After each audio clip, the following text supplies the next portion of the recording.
ভারতের প্রতিরক্ষা মন্ত্রী রাজনাথ সিং একেবারে প্রকাশ্যে তার বক্তব্যে যুদ্ধের প্রস্তুতি নিন, যুদ্ধ করতে হবে, কার সঙ্গে করতে হবে? বাংলাদেশের সঙ্গে করতে হবে। পরিষ্কারভাবে নাম বিয়স নতুন একটি গুরুত্বপূর্ণ ভিডিও নিয়ে চলে আসলাম। ভিডিওটি না টেনে সম্পূর্ণ দেখার অনুরোধ রইল। দেখেন, ভারতের এক মন্ত্রী বাংলাদেশ সেনাবাহিনীদের হুঁশিয়ার দিয়েছে যে তোমরা যুদ্ধের জন্য প্রস্তুত হও। চলুন আমরা সেই ভিডিওটি দেখে আসি যে ভারতের এই মন্ত্রী কেন বলল আমাদের এই সেনাবাহিনীরে যে তোমরা যুদ্ধের জন্য রেডি হয়ে যাও। এমনকি ভারতের মন্ত্রী সেনাবাহিনীদের বলছে যে যুদ্ধ করতে হবে বাংলাদেশে, তোমরা প্রস্তুত থাকো। চলুন আমরা সেই ভিডিওটি মনোযোগ দিয়ে দেখে আসি। ভারতের প্রতিরক্ষা মন্ত্রী রাজনাথ সিং একেবারে প্রকাশ্যে তার বক্তব্যে যুদ্ধের প্রস্তুতি নিন, যুদ্ধ করতে হবে, কার সঙ্গে করতে হবে? বাংলাদেশের সঙ্গে করতে হবে। পরিষ্কারভাবে নাম ধরে তিনি তার সামরিক বাহিনীকে এই প্রতিরোধ করার ব্যাপারে আমরা সেনাবাহিনী অত্যন্ত সচেতন। এটার ব্যাপারে আমাদের সর্বোচ্চ নেতৃত্বের নির্দিষ্ট আদেশ রয়েছে। দর্শক, শেখ হাসিনার পতনের পর বাংলাদেশ নিয়ে একের পর এক ষড়যন্ত্র করেই যাচ্ছে ভারত। এবার বাংলাদেশের সাথে সরাসরি যুদ্ধের জন্য প্রস্তুত থাকতে বলেছেন। ইতিমধ্যে বাংলাদেশ সেনাবাহিনীও কঠিন জবাব দিয়েছেন। বাংলাদেশ সেনাবাহিনীও প্রস্তুত আছেন বলে জানিয়েছেন। কি হতে যাচ্ছে তাহলে? কি বাংলাদেশ ভারতের সাথে রীতিমতো একটি যুদ্ধের পরিস্থিতি সৃষ্টি হয়েছে? এই ভিডিওতে আপনাদেরকে দেখাবো, না টেনে একদম শেষ পর্যন্ত দেখবেন।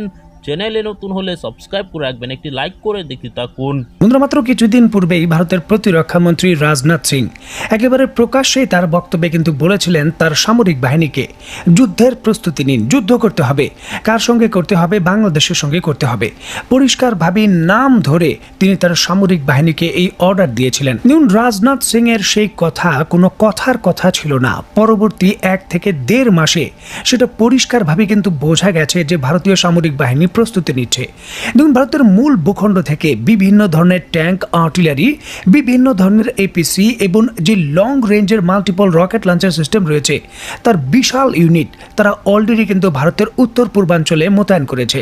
বিশেষ করে মণিপুর, মিজোরাম এবং নাগাল্যান্ডের আশেপাশে এবং উত্তরাঞ্চলের উপরের দিকে একেবারে অরুণাচল প্রদেশের ভেতর বিপুল পরিমাণের সমরাস্ত্র ভারত মজুত করেছে। দীর্ঘ 1 বছরের বেশি সময় ধরে ভারতের মণিপুর রাজ্যের ভেতর অচল অবস্থা থাকার পর অবশেষে ভারত আচমকাই তার যে সারপ্রাইজ অ্যাটাক রয়েছে সেটা শুরু করেছে মণিপুরের ভেতর।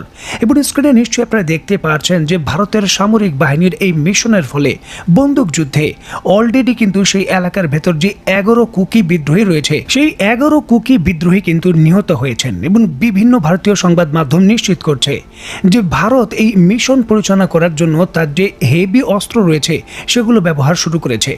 মেশিন গান এবং কিছু কিছু ক্ষেত্রে ভারতের সামরিক বাহিনী তার যে মিসাইল রয়েছে, এন্টি ট্যাঙ্ক, সেগুলো ব্যবহার করছে। এখন দেখুন, এই যে বাংলাদেশ সীমান্ত ঘেঁষা এই অঞ্চলগুলোতে ভারতের সামরিক বাহিনী যে সার্জিক্যাল স্ট্রাইক পরিচালনা শুরু করেছে এটা কিন্তু শুধু ভারতের একার জন্য মাথা ব্যথা নয়, বাংলাদেশের জন্য কিন্তু অন্যতম মাথা ব্যথার কারণ হবে।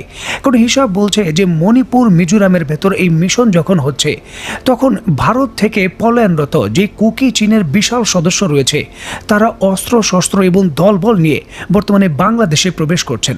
বাংলাদেশে আশ্রয়স্থল হিসাবে ব্যবহার করে তারা প্রাণে বাঁচতে যাচ্ছেন। এবং এই ক্ষেত্রে কিন্তু এই খবরও রয়েছে যে বাংলাদেশের ভেতর তাদের যারা শুভাকাঙ্ক্ষী রয়েছে, এই কুকি চীন জাতের লোক, তারা কিন্তু এই ক্ষেত্রে তাদের আশ্রয় দিচ্ছেন। এবং এই ঘটনা যদি বাড়তে থাকে এবং কুকি চীনের সদস্যরা বাংলাদেশে যদি আসতেই থাকেন তাহলে কিন্তু অবশ্যই পার্বত্য চট্টগ্রামের যে পরিস্থিতি সেটা খারাপ হতে বাধ্য। সকল কিছুর টাইমিং কিন্তু আমাদের বুঝতে হবে। পার্বত্য চট্টগ্রাম ঘিরে পরিস্থিতি হঠাৎ করেই কিন্তু বাংলাদেশের ক্ষমতার পথ পরিবর্তনের পর ঘোলাটে হয়ে যায়। সেখানে কিন্তু স্থানীয়ভাবে নানান ধরনের দাঙ্গা তৈরি হয়, যেটা হওয়ার কথা ছিল না, তবে সেটা হয়েছে। যার জন্য কিন্তু সেই এলাকায় কিছু সময় আমাদের নিষেধাজ্ঞাও দেওয়া হয়েছিল পর্যটকদের যাওয়া আসার ক্ষেত্রে। এখন কিন্তু পর্যটনের মৌসুম এবং উন্মুক্ত হয়েছে বিষয়গুলো। আর ঠিক এমতো অবস্থায় দীর্ঘ সময় নীরব থাকার পর মণিপুরের ইস্যুকে কেন্দ্র করে ভারত সার্জিক্যাল স্ট্রাইক চালাচ্ছে এবং সেই জায়গায় জায়গায় কুমিল্লার আশেপাশে আমাদের যে চিকেন নেক রয়েছে সেখানেও কিন্তু ভারতের সামরিক বাহিনীর যে হেভি সমরাস্ত্র তারও কিন্তু একটা ভারী উপস্থিতি হয়েছে। সুতরাং সার্বিক বিষয়গুলোকে কেন্দ্র করে আমাদের কিন্তু একটা এখন কার্যকর পরিকল্পনা তৈরি করতে হবে।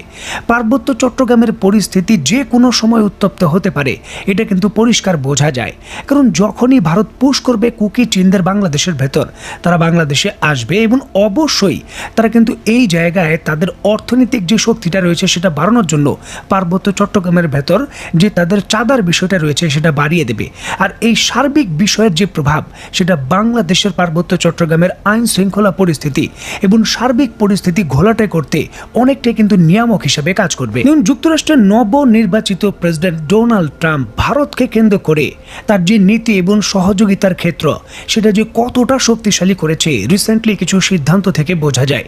এবং ভারত যুক্তরাষ্ট্রের ক্ষমতা ব্যবহার করে বাংলাদেশকে আসলে যে কতটুকু চাপ দিতে পারবে সেটাও কিন্তু পরিষ্কারভাবে বোঝা যায়। আধুনিক এবং যুগোপযোগী প্রশিক্ষণের মাধ্যমে সক্ষমতা অর্জন করে একবিংশ শতাব্দীর কঠিন চ্যালেঞ্জ মোকাবেলায় প্রস্তুত থাকতে কোর অফ সিগন্যালসের সদস্যদের প্রতি আহ্বান জানিয়েছেন সেনাবাহিনীর প্রধান জেনারেল ওয়াকারুজ্জামান।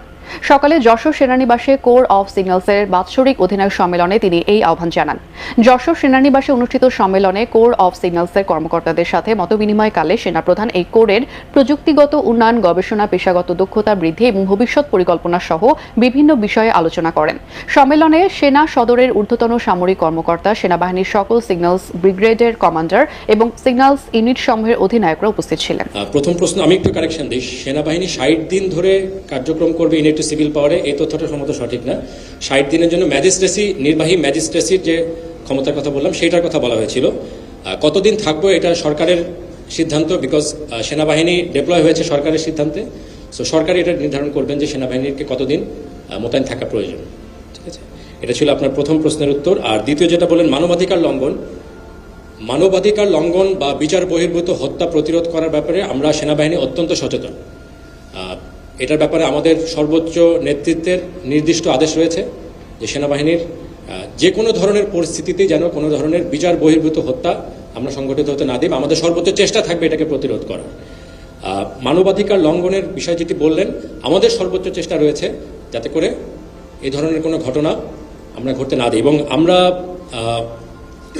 আপনারা হয়তো শুধুমাত্র যেগুলো ঘটনা ঘটছে সেগুলো জানতে পারছেন, বাট এর বাইরে আমাদের কার্যক্রমের কারণে যে কতগুলো পরিস্থিতিতে এ ধরনের কোনো কিছুকে প্রতিরোধ করা সম্ভব হয়েছে এটা হয়তো অনেক সময় জনসম্মুখে আসে না। যেমন শুধু ইন্ডাস্ট্রিয়াল সেক্টরে যদি আমরা বলি, ইন্ডাস্ট্রিয়াল সেক্টরে এ পর্যন্ত 600-রও বেশি আনরেস্ট হয়েছে এবং এর মধ্যে অনেকগুলো ভায়োলেন্ট ছিল, বিশেষ করে শুরুর দিকের যে ঘটনাগুলো। এখানে যদি আমাদের এবং অবশ্যই আমাদের সাথে অন্যান্য আইন শৃঙ্খলা রক্ষাকারী বাহিনীও ছিলেন, তারা যদি সময় মতো গিয়ে এগুলোকে প্রতিরোধ করার বা তাদেরকে শান্ত করার ব্যবস্থা না করতেন, হয়তো এর থেকে অনেক বেশি ঘটনা ঘটতে পারত।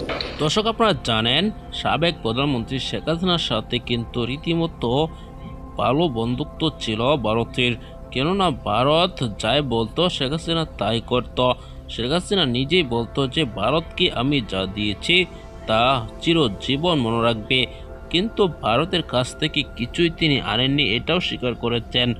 দর্শক, এই ঘটনার পর যখন শেখ হাসিনা দেশ ত্যাগ করে সকল চুক্তি যখন বাতিল হতে থাকে, এতেই ক্ষিপ্ত হয়ে যায় ভারতের সরকার।